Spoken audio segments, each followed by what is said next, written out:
அபார கருணா சிந்தும் ஞானதம் சாந்தரூபினம் ஸ்ரீ சந்திரசேகர குரும் பிரணமாமி முதான்வகம். அத்வைதாசவ நண்பர்கள் அனைவருக்கும் என் நமஸ்காரங்கள். இன்னைக்கு நம்மளுடைய சேனலில் திடீர் அதிர்ஷ்டம் ஏற்பட இந்த பரிகாரம் பயன்படும். இன்றைய தினம் ஒரு வீடியோ போட்டிருந்தேன், அதுவும் திடீர் அதிர்ஷ்டம் ஏற்படுவதற்கு. திடீர் அதிர்ஷ்டம் ஏற்படுவதற்கு அப்படின்னு நான் சும்மா சொல்லலை. இந்த பரிகாரங்கள் எதனால் இப்போ சொல்கிறேன் அப்படின்னா, இப்போ பார்த்திங்கன்னா சாதுர் மாதம் நடந்துட்டுருக்கு. இந்த நேரத்தில் நாம் செய்கின்ற பரிகாரங்கள் நமக்கு வெகு விரைவாக நல்ல பலனை தரும். அதிலேயும் இது ஆடி மாதமாக இருப்பதினால, புண்ணிய காலமாக இருப்பதினால நமக்கு பலன் அதிகமாக தரும் அப்படின்றதுக்காகத்தான் நான் இந்த ஒரு பரிகாரம், அதாவது அந்த பரிகாரம் செய்யும்போது அது என்ன பலனை தருமோ அதைத்தான் நான் தம்ப்நெயிலில் போடுவேன். இதுவும் திடீர் அதிர்ஷ்டம் ஏற்படுவதற்கு பரிகாரம். நீங்கள் வேணும்னா செய்து சோதிச்சு பாருங்கள். நிச்சயமாக உங்களுக்கு இந்த வார்த்தை பொய் கிடையாது அப்படின்னு தெரியும். என்ன பண்ணணும் அப்படின்றத பார்க்கலாம். இது எப்போ செய்யணும் அப்படின்னா, நாளைய தினம், அதாவது சண்டே செய்யணும்.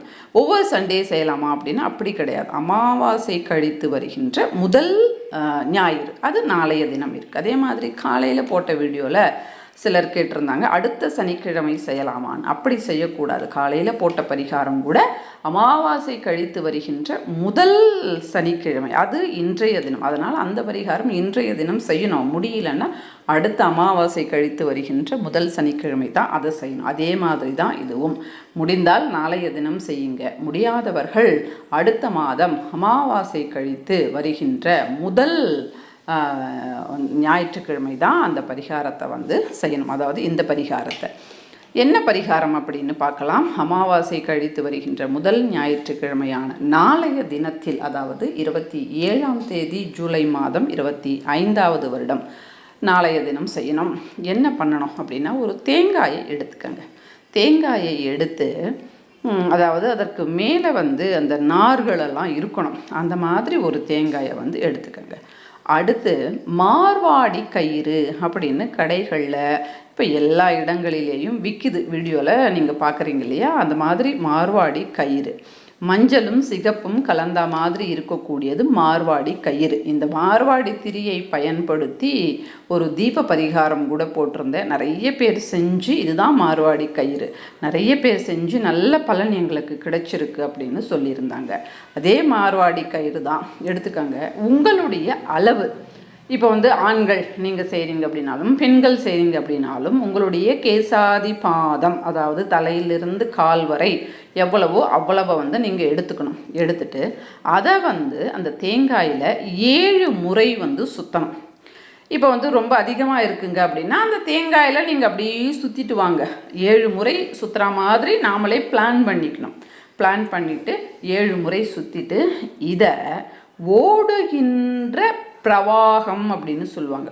ஓடுகின்ற நதி, ஓடுகின்ற மாதிரி இருக்கணும். நாம் போட்டோம் அப்படின்னா அது அடிச்சுட்டு போகணும். அந்த மாதிரி இருக்கணும். இப்போ எப்படியும் மழைக்காலம், எல்லா இடங்களிலேயும் நீர் இருக்குது. கிணறுல, குட்டையில், குளத்தில் இந்த மாதிரி போடக்கூடாது. அது அப்படியே தேங்கி நிற்கும்.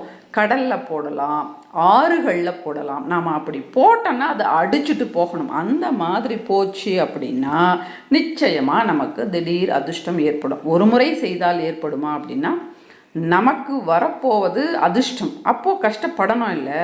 அப்போ 7 சண்டே செய்யணும். ஆரம்பிக்கிறது மட்டும் அமாவாசை கழித்து வருகின்ற முதல் ஞாயிற்றுக்கிழமை ஆரம்பம் செய்யணும். அதை தொடர்ந்து 7 ஞாயிற்றுக்கிழமைகள் செய்யணும். அமாவாசை கழித்து வருகின்ற முதல் ஞாயிற்றுக்கிழமை செய்ய முடியல அப்படின்னா அடுத்த மாதம் அமாவாசை கழித்து வருகின்ற முதல் ஞாயிற்றுக்கிழமை செய்து அதை தொடர்ந்து 7 ஞாயிற்றுக்கிழமைகள் செய்யணும். இந்த மாதிரி செய்யும்போது நிச்சயமாக திடீர் அதிர்ஷ்டம் என்பது ஏற்படும்.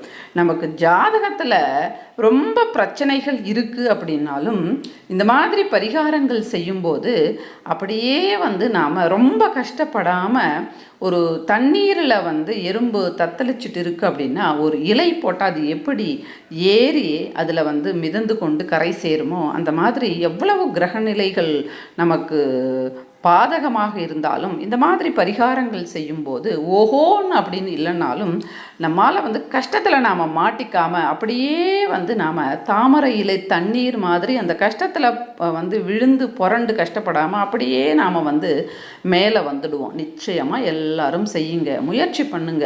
ஏன்னா அதிர்ஷ்டம் வரப்போகுது இல்லையா? அதனால் கொஞ்சம் கஷ்டப்பட்டு நாம் செய்யலாம். காலையோ அல்லது இரவுக்குள்ளே செஞ்சிடலாம், அல்லது காலை செய்வது தான் ரொம்ப ரொம்ப ரொம்ப ரொம்ப சிறப்பானது. நன்றி.